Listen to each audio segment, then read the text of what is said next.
Hello, welcome to Garden Chronicles. My name is James David, and I live in a tropical climate, and I like to talk about how I care and cultivate my garden plants in my region. Today, I like to talk about this particular plant.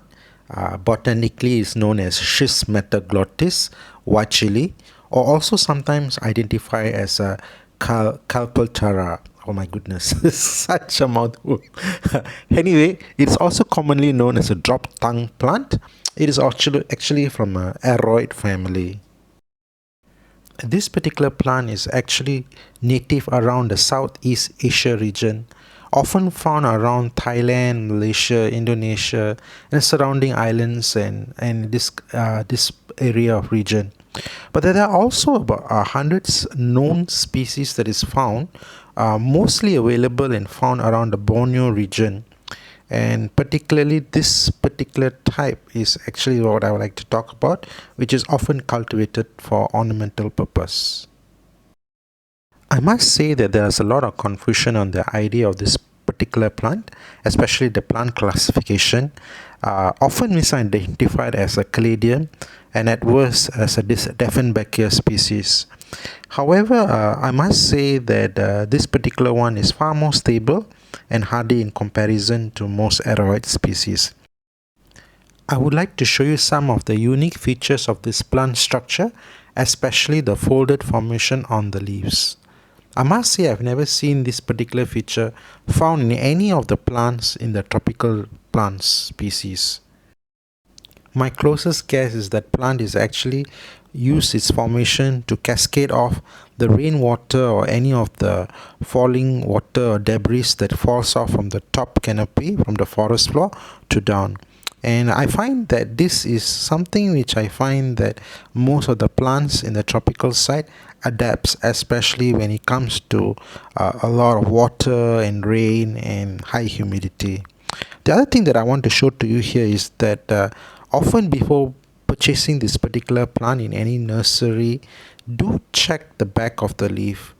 I noticed that one of the thing here is that this particular plant is very much susceptible for pest attacks, especially when it comes to aphids or even scales. If you can notice here, I'm just zooming in for you here.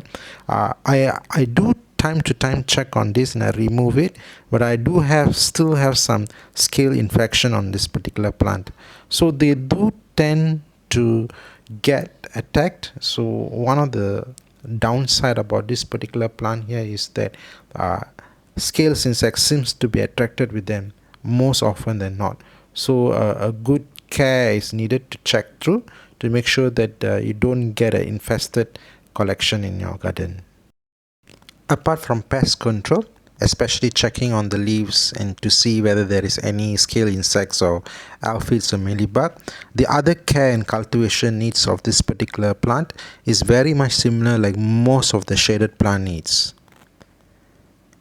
One of the main factor about what I want to talk about is the lighting here. If you notice that this requires bright shaded light, too hot sun and they can actually burn. I'm just showing to you here how bright is this place here. Normally they only get about 3 hours of bright sunlight over here, and I think this is far more sufficient for this particular plant. Too hot and they can actually scorch the leaves, and too shaded may cause the leaf to become very leggy and it may not look very healthy. So the colorization is also very important. The dark green actually denotes that. Now another thing that I want to show to you here is that this is some portion of the leaves has been torn and broken. It actually happens because when the leaves unfurls and they actually get damaged, and so this is one of the most important things, and you just had to make sure that damage is actually minimal, because this is actually a expanding growing plant, so they need to have some room for it to grow, because a lack of it may not look very beautiful on the leaf structure. The other thing here is that we can notice here is that there's one kind of a tail kind of features over here. This is actually creates where the rainwater actually drops, it actually drips down all the way. So this is one of the things that I want to show to you. The unique features of this particular plant is quite very interesting to note. Also some damage over here. This is actually happens when the unfolding of the leaves where the damage occurs. I also noticed that snails don't seem to attack on them compared to Dieffenbachia species, where I find that the more damage occurs on Aglaonemus and Dieffenbachia, but none actually appears on this drop tongue plant. The other thing that I noticed here, I forgot to mention, is that the unique, beautiful, heart-shaped features that is found on the leaf. If you look at it, the heart-shaped thing, the pattern on the leaf, most of the plants do not even have that feature. I want to show it to you at the background how it appears to be from the bottom up, and I noticed that that colorization of the white lining also appears from the background, from the sunlight. So it is something very unique. I noticed that it is not much cultivated and much known, and I think it's still new in the market. Some thoughts on the soil medium. These are actually versatile plants, and so they do very well in regular potting mix. However, I noticed that they also had face crown rot before, and when it's extremely overwatered. It happened once when it was during the rain season, when they get too much water consistently on a daily basis, and so I would suggest to plant them more towards the fast draining medium if you receive too much water. I just want to show to you that this is actually separated from root division. This is how I actually propagate them, and I'm just showing to you the plant how I actually do it. Here I use a good portion of river sand and a generous amount of compost for the soil medium. This plant is actually a slow growing plant, and so a lot of patience is required. And one of the other things here is watering is essential, not too much and not too little. The key here is a moist soil composition. It may take few weeks for the plant to take off, and the life of the plant is actually in the root ball. Once the root ball has grown large and has established its good soil and root ball system, the growth will speed up and each new leaf will be larger than the last one. This is another one. I've actually separated it and I kept it aside. I've noticed that they don't do so well in a very shaded area. So it will take some time for it to establish, maybe about almost 1 to 2 months. As I said, once the growth establishes itself, it will actually start to have a new colony. So do have to watch out very well for the soil, because if it's neglected and in the soil is very dry, the plant can wither away, and it may not kill the plant immediately, but because of lack of water, the whole thing can dry up and die off. Talking about leaf structure, I just want to show to you a unique feature where one of these leaves were turning yellow, and it has this flush milky appearance, almost immaculately cream yellow in color, and with a clear bright colorization. I never seen this feature unless you are living in a temperate region, and during autumn season you may be able to see all the red tones, and the colorization of the leaves are turning more on this falling of the leaves, but in this tropical region this is considered rare. Another rare view is actually the flowers. One of the things that I notice here is that when it comes to aroids, their flowers is often identified as inflorescence, and so therefore it's another factor where the petal-like appearance is actually a modified leaf structure. Maybe I'm wrong. One of the things that I notice here is that most of all these kind of flowers will have this kind of appearance similar like Ontherium flowers, where it has one male counterpart kind of thing, where the structure is very much similar like a peace lily.